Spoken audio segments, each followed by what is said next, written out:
Hello दोस्तों, RAC में आप सभी का हार्दिक स्वागत है। मैं हूं सौरभ और आप जुड़ चुके हैं राइटिंगल क्लासेज के इस यूट्यूब चैनल पर इस वक्त मेरे साथ।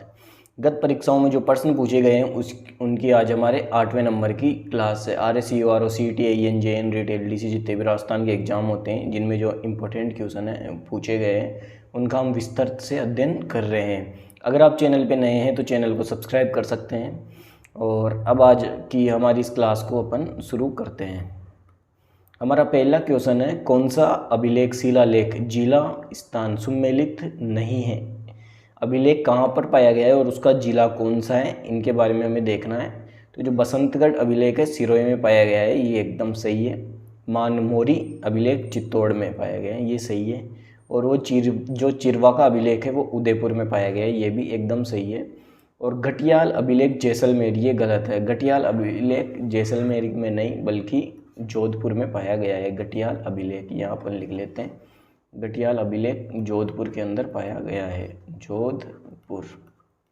और घटियाल जो अभिलेख है उनमें किसका वर्णन मिलता है, तो जोधपुर जो मंडोर के जो प्रतिहार शासक है, मंडोर के प्रतिहार शासक, मंडोर के प्रतिहार शासक, उनका वर्णन इस घटियाल अभिलेख में मिलता है। मंडोर के प्रतिहार शासकों का वर्णन इसमें मिलता है। और जो मोस्ट रूप से जिनका उल्लेख मिलता है वो है मंडोर शासक कक्कुक।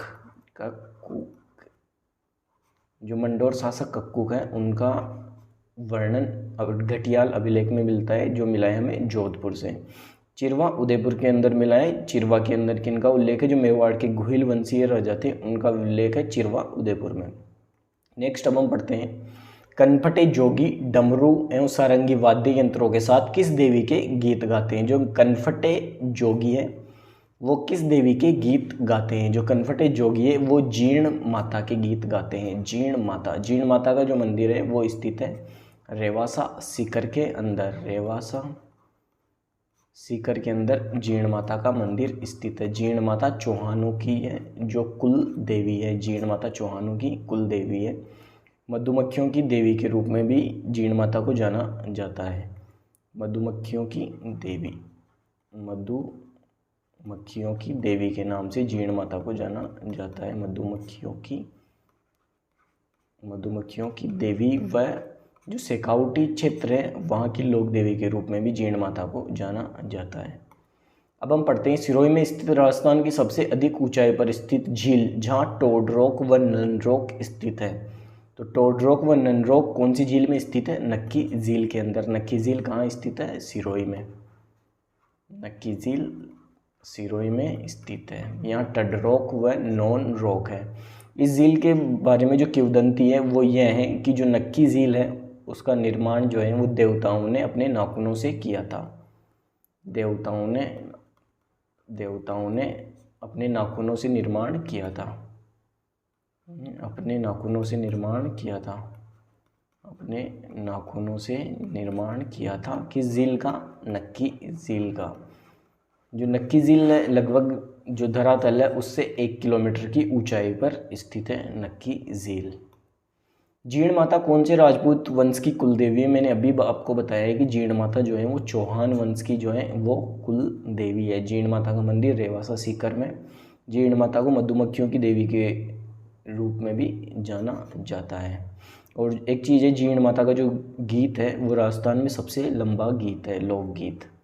जीर्ण माता का जो लोकगीत है वो सबसे लंबा है, सबसे लंबा लोक गीत ये जीर्ण माता का है। राजस्थान के अंदर लोक देवता व लोक देवियों के अंदर जीर्ण माता का गीत सबसे लंबा है। जाबालीपुर, शाकंभरी, श्रीमाल जैसे प्राचीन नगरों का उल्लेख किस शिलालेख में है। तो जो जाबालीपुर, शाकंभरी व श्रीमाल है वो प्राचीन जो नगर हैं उनका उल्लेख है बिजोलिया शिलालेख में। बिजोलिया शिलालेख है कहाँ पे मिला है, भीलवाड़ा में। भीलवाड़ा के अंदर बिजोलिया शिलालेख हमें प्राप्त हुआ है। और जाबालीपुर जो भी किस नाम से जाना जाता है, जालोर। जाबालीपुर को वर्तमान में जालोर कहा जाता है। शाकंभरी जो सांबर है, सांबर क्षेत्र, उसे शाकंभरी कहा जाता है। और श्रीमाल, ठीक है, तो इनका उल्लेख बिजोलिया शिलालेख के अंदर मिला है, जो भीलवाड़ा से में प्राप्त हुआ है। बिजोलिया शिलालेख में जो चौहान है उन्हें वत्स गोत्रीय ब्राह्मण भी कहा गया है। उदयसागर झील में जल प्रवाहित करने वाली नदी कौन सी है? जो उदयसागर झील में जल प्रवाहित करने वाली नदी कौन सी है? तो ये नदी है आयड़ नदी। ये उदयसागर झील मान लीजिए कहाँ स्थित है? उदयपुर के अंदर। उदयपुर में उदयसागर झील है। उदयपुर में उदयसागर झील है। उदय सिंह ने इस झील का निर्माण करवाया था। उदय सिंह ने। जो आयड़ नदी है, आयड़ नदी, ये यहाँ से आयड़ नदी आती है और इस झील में गिरने के बाद इस नदी को बेड़च नदी के नाम से भी जाना जाता है। बेड़च नदी के नाम से इस नदी को जाना जाता है। उदयसागर झील में आयड़ नदी आती है, इसके पश्चात इसे बेड़च नदी के नाम से जाना जाता है। अब हमारा नेक्स्ट क्वेश्चन है, सुमेलित कीजिए मुख्यमंत्री और राज्यपाल को। जो भैरव सिंह शेखावत उनके समय जो मुख्यमंत्री थे वो रघुकुल तिलक, ये एकदम सही है। बरकतुल्ला खान जो है उनके समय मुख्यमंत्री राज्यपाल जो कौन थे? भैरव सिंह शेखावत मुख्यमंत्री थे, उनके समय राज्यपाल रघुकुल तिलक थे। बरकतुल्ला जो खान है उनके समय जो राज्यपाल है वो सरदार जोगिंदर सिंह थे, ये भी सही है। मोहनलाल सुखाड़िया के समय जो राज्यपाल थे वो डॉक्टर संपूर्णानंद, ये भी सही है। वसुंधरा राज्य के समय जो राज्यपाल थे मदनलाल खुराना, ये भी सही है। तो ए बी सी व डी चारों मिले हुए एकदम सही है। तो इसका सही आंसर है ऑप्शन नंबर 1। रघुकुल तिलक के बारे में जानकारी ये है कि ये राज्यपाल बनने से पूर्व आरपीएससी के सदस्य थे। आरपीएससी के सदस्य, रघुकुल तिलक आरपीएससी के सदस्य थे। ठीक है, अब हम नेक्स्ट क्वेश्चन की तरफ बढ़े तो लिखा हुआ है उदयसागर झील में जल प्रवाहित करने वाली नदी कौन सी है? आयड़ नदी। अभी अपन ने पढ़ा है। 1857 के संग्राम के समय मारवाड़ में निम्नलिखित में से किस कुलदेवी की मूर्ति प्रेरणा स्रोत थी? तो 1857 का जो स्वतंत्रता संग्राम है उसकी जो कुलदेवी के रूप में जाना जाता है, देवी के रूप में, वो सुगाली माता को जाना जाता है। सुगाली माता जिनका मंदिर स्थित है वो पाली के अंदर स्थित है। सुगाली माता जो चंपावत है, चंपावत कुशाल सिंह चंपावत, कुशाल सिंह चंपावत, कुशाल सिंह चंपावत जो पाली के शासक थे। चंपावतों की कुल देवी के रूप में सुगाली माता को जाना जाता है। सुगाली माता को 1857 की क्रांति की देवी के रूप में भी पूजा जाता है। तो 1857 के स्वतंत्रता संग्राम के समय मारवाड़ में निम्नलिखित में से कुल देवी की मूर्ति प्रेरणा स्रोत थी सुगाली माता। नेक्स्ट अब हम बढ़ते हैं, पुनर्विवाह पर अनुदान देने की योजना प्रारंभ की है, ये अनुदान की राशि कितनी थी? जो ये क्वेश्चन थोड़ा अधूरा है हमारे सामने, इसका पूरा क्वेश्चन अभी आपके सामने नहीं आया है, इसलिए इसको अभी थोड़ी देर के लिए छोड़ देते हैं। जो राजस्थान विधवा पुनर्विवाह जो नियम है उसके तहत पुनर्विवाह अनुदान की योजना प्रारंभ की है। अनुदान की राशि कितनी है? तो ये पहले थी 15,000 और वर्तमान में कितनी है? 2019-20 में इसमें परिवर्तन किया गया और वर्तमान में कितनी है? 51,000 रुपये। 51,000 रुपये। तो अनुदान की राशि 51,000 रुपये वर्तमान में। निम्न में से उस समूह का चयन कीजिए जिन्होंने 3 या अधिक अवसरों पर राजस्थान के मुख्यमंत्री पद की शपथ ली है। तो 3 से ज़्यादा बार, 3 या 3 से अधिक बार जो मुख्यमंत्री रहने वाले हैं, जो राजस्थान के अंदर मुख्यमंत्री है, वो है मोहनलाल सुखाड़िया। ये अब तक 4 बार राजस्थान के मुख्यमंत्री बन चुके हैं। हरिदेव जोशी 3 बार मुख्यमंत्री बन चुके हैं और अशोक गहलोत यह भी 3 बार मुख्यमंत्री बन चुके हैं। तो इसका सही आंसर है ऑप्शन नंबर 2। और इनके अलावा जो भैरव सिंह शेखावत है, भैरव सिंह शेखावत वो भी मुख्यमंत्री, भैरव सिंह शेखावत वो भी मुख्यमंत्री पद की 3 बार शपथ ले चुके हैं। भैरव सिंह शेखावत मुख्यमंत्री पद की 3 बार शपथ ले चुके हैं। राजस्थान सरकार द्वारा चलाया जा रहा एक अभियान शुद्ध के लिए युद्ध अभियान कब से चलाया जा रहा है? तो जो शुद्ध के लिए युद्ध अभियान है वो चलाया जा रहा है 26 अक्टूबर 2020 से। इसमें क्या किया जाता है, जो उपभोक्ता होते हैं उन्हें जो खाने पीने की सामग्री है वो शुद्ध रूप में प्राप्त हो सके, इसलिए चलाया गया शुद्ध के लिए युद्ध अभियान। अब नेक्स्ट अपन देखते हैं, निम्न में से कौन सी लवणीय झील नहीं है? डीडवाना जो नागौर में स्थित है ये एक लवणीय झील है। पचपद्रा ये भी एक लवणीय झील है। कावोद भी लवणीय झील है। कोलाइट झील जो कहाँ स्थित है? कोलाइट झील बीकानेर में। कोलाई झील बीकानेर में स्थित है। कोलाई झील ये मीठे पानी की झील है, कोलाई झील। यहाँ पर कपिल मुनि का मेला लगता है, कपिल मुनि का मेला, कपिल मुनि का मेला लगता है कोलायत झील में। कब लगता है ये कपिल मुनि का मेला? कार्तिक पूर्णिमा को, कार्तिक पूर्णिमा को कपिल मुनि का मेला लगता है। इसके बाद नेक्स्ट अपन देखते हैं, मुख्यमंत्री एकल नारी सम्मान पेंशन के लिए कौन योग्य है? जो मुख्यमंत्री एकल नारी सम्मान पेंशन है उनके लिए जो योग्य है वो है विधवा, तलाकशुदा एवं परित्यक्ता। जो महिलाएं हैं वो मुख्यमंत्री एकल नारी सम्मान पेंशन के लिए योग्य है। ये स्कीम कब की है? ये स्कीम है 1997 1997 व 98 की। इस समय ये स्कीम आई थी और इसके अंदर क्या पेंशन मिलती है महिलाओं को? तो जो 18 वर्ष से 55 वर्ष की महिलाएं हैं उन्हें कितने रुपए मिलते हैं? उन्हें मिलते हैं 500 रुपये प्रति माह। और जो 55 से 60 साल की उम्र की महिलाएं हैं उन्हें 750 रुपये प्रति माह मिलते हैं। 60 साल से जो 75 वर्ष तक की महिलाएं हैं उन्हें 1000 रुपये प्रति माह मिलते हैं।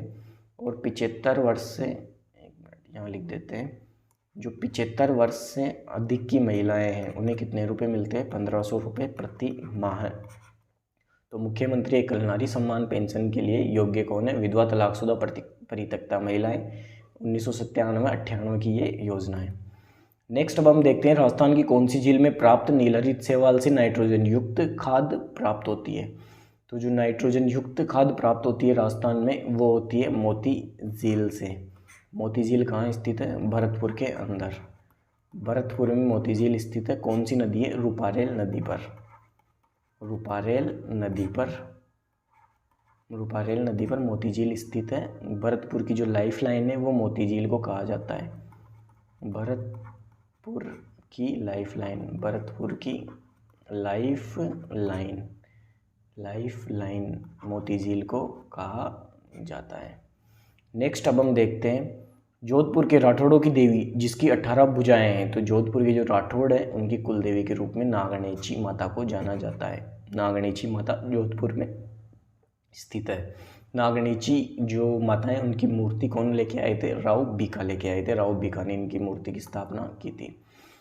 राजस्थान में मुख्यमंत्री लघु उद्योग प्रोत्साहन योजना निम्न में से किस वर्ष में शुरू की गई? राजस्थान में मुख्यमंत्री लघु उद्योग प्रोत्साहन योजना सन 2019 की ये योजना है। सन 2019 की योजना है। इसके तहत जो लघु उद्योग होते हैं उन्हें राज्य सरकार जो है वो प्रोत्साहन के रूप में कुछ राशि प्रदान करती है। 2019 की योजना है। कौन सा विकल्प सही है? टीकाराम पालीवाल राजस्थान में एकमात्र ऐसे मुख्यमंत्री हैं जो उप मुख्यमंत्री भी रहे। ये एकदम सही है। टीकाराम पालीवाल मुख्यमंत्री व उप मुख्यमंत्री दोनों रहे। हरिशंकर बाबड़ा राजस्थान में अब तक सबसे लंबे समय तक उप मुख्यमंत्री रहे। ये भी सही है। उप मुख्यमंत्री ये सबसे लंबे समय तक रहे हैं। तो ऑप्शन नंबर 1 व 2 दोनों कथन सही है। राजस्थान कृषि प्रसंस्करण, कृषि व्यवसाय एवं कृषि निर्यात प्रोत्साहन नीति कब प्रारंभ की गई? जो ये नीति है वो प्रारंभ की गई थी 17 दिसंबर 2019 को। कृषि प्रसंस्करण, कृषि व्यवसाय एवं कृषि निर्यात प्रोत्साहन नीति 17 दिसंबर 2019 को। इसके तहत जो भी किसान हैं वो कुछ कृषि में कुछ नवाचार करते हैं, कुछ उद्योग, कुछ व्यवसाय लगाते हैं, उन्हें राज्य सरकार द्वारा प्रोत्साहन राशि दी जाती है। कितनी राशि दी जाती है? जो भी किसान जो जितना अपना खुद की तरफ से लगाता है उसका 50% राज्य सरकार देती है उस किसान को। ठीक है। तो अब नेक्स्ट अपन देखते हैं, अभिलेख जो प्रतिहार शासक कक्कू की आबिरों पर विजय का दावा करता है। अभिलेख जो प्रतिहार शासक कक्कू की आबिरों पर विजय का दावा करता है, मैंने अभी आपको बताया घटियाला अभिलेख कहाँ से पाया गया है? जोधपुर से। घटियाला अभिलेख जोधपुर से पाया गया है, जोधपुर से। इसमें किसका उल्लेख है? जो मंडोर की जो प्रतिहार थे उनका उल्लेख है, स्पेशली जो कक्कुक हैं उनका इसमें घटियाला अभिलेख में उल्लेख है। और जो मग जाति के ब्राह्मण थे, मग जाति के ब्राह्मण, मग जाति के जो ब्राह्मण थे स्पेशली उनका वर्णन भी इस घटियाला अभिलेख में मिलता है जो जोधपुर से हमें प्राप्त हुआ है। राज्य के पहले व एकमात्र अल्पसंख्यक मुख्यमंत्री कौन थे? तो ये जो राज्य के पहले व अल्पसंख्यक मुख्यमंत्री थे वो थे बरकतुल्ला खान। ये आपको याद कर लेना है। जवालीपुल शाकंभरी श्रीमाल जैसे प्राचीन नगरों का उल्लेख किस शिलालेख में मिलता है? बिजोलिया शिलालेख में। अभी थोड़ी देर पहले अपन ने पढ़ा, इसका सही आंसर है बिजोलिया शिलालेख। राजस्थान विधानसभा में कितनी महिला मुख्यमंत्री रही है? तो राजस्थान विधानसभा में अब तक जो कुल है वो एक ही महिला मुख्यमंत्री रही है, उनका नाम है श्रीमती वसुंधरा राजे। श्रीमती वसुंधरा राजे, श्रीमती वसुंधरा राजे, वसुंधरा राज्य। इनका जन्म दिवस बताइए आप कि कब आता है इनका जन्म दिवस? श्रीमती वसुंधरा राज्य का इनका जो जन्म दिवस है वो आता है 8 मार्च को। 8 मार्च को क्या स्पेशल है? 8 मार्च को ये अंतर्राष्ट्रीय महिला दिवस, अंतर्राष्ट्रीय महिला दिवस। क्वेश्चन पूछा हुआ है पहले कि राजस्थान की ऐसी कौन सी मुख्यमंत्री है जिनके जन्म दिवस पर अंतर्राष्ट्रीय महिला दिवस भी आता है? अंतर्राष्ट्रीय महिला दिवस श्रीमती वसुंधरा राज्य के जन्म दिवस पर आता है महिला दिवस। ठीक है, तो जो श्रीमती वसुंधरा राजे हैं इनका जो विधानसभा क्षेत्र है वो कौन सा है? झालरा पाटन। झालरा पाटन ये कहाँ स्थित है? झालावाड़ में। झालरा पाटन झालावाड़ में स्थित है। अब तक जो राजस्थान की मुख्यमंत्री वो अकेले श्रीमती वसुंधरा राजे बनी है महिलाओं में। इसके बाद नेक्स्ट अपन पढ़ते हैं, निम्न में से किस श्रेणी के बच्चे पालनहार योजना के अंतर्गत लाभ पाने के पात्र हैं? नीचे दिए गए कूटों का उपयोग करते हुए सही उत्तर का चयन कीजिए। पालनहार योजना, इसके अंतर्गत जो पात्र जो बच्चे हैं वो हैं, एक तो अनाथ बच्चे, मृत्युदंड या आजीवन कारावास प्राप्त माता पिता के बच्चे, ये भी सही है, तलाकशुदा या परित्यक्ता या पुनर्विवाहित विधवा माता के बच्चे। तो पालनहार योजना के अंदर अनाथ बच्चे, मृत्युदंड या आजीवन कारावास प्राप्त माता पिता के बच्चे, तलाकशुदा परित्यक्ता विधवा माता के बच्चे, ये सभी शामिल हैं। तो इसका सही आंसर ऑप्शन नंबर 1, 2 और 3 ये सही है। अब हम देखते हैं कि झील का निर्माण 1891-92 के दौरान अकाल रात कार्यों के तहत करवाया गया था। तो जो फाय सागर झील है, फाय सागर झील, उसका निर्माण अकाल रात कार्य के दौरान करवाया गया था। फाय सागर झील कहाँ स्थित है? अजमेर में। अजमेर में स्थित है। कौन सी नदी पर है ये झील? तो जो बांडी नदी है, बांडी नदी, उस पर ये झील स्थित है, बांडी नदी पर। जो इंजीनियर फाय थे उनके निर्देशन में इस झील का निर्माण करवाया गया था, फाय सागर झील का। और अजमेर के बारे में बात करें तो यहाँ पर एक और झील है, आना सागर झील। अजमेर में आना सागर झील स्थित है, आना सागर झील स्थित है। इस झील का निर्माण किसने करवाया था? अर्णोराज ने। अजमेर शासक जो अर्णोराज थे उन्होंने आना सागर झील का निर्माण करवाया था। कहा जाता है कि आना सागर झील का निर्माण जो तुर्की जो लोग थे, तुर्की आक्रांता, उनके खून से सनी धरती को साफ करने के लिए आना सागर झील का निर्माण करवाया गया था अर्णोराज ने। अब हम पढ़ते हैं आबू के अभिलेख के लेखक कौन है? जो आबू का जो अभिलेख है उसके लेखक कौन है? तो शुभ चंद्र आबू के अभिलेख के लेखक हैं। शुभ चंद्र का दूसरा नाम है सोमेश्वर। सोमेश्वर। तो आबू के अभिलेख के बारे में डिटेल याद रखनी है कि जो शुभ चंद्र है वो इनके लेखक हैं।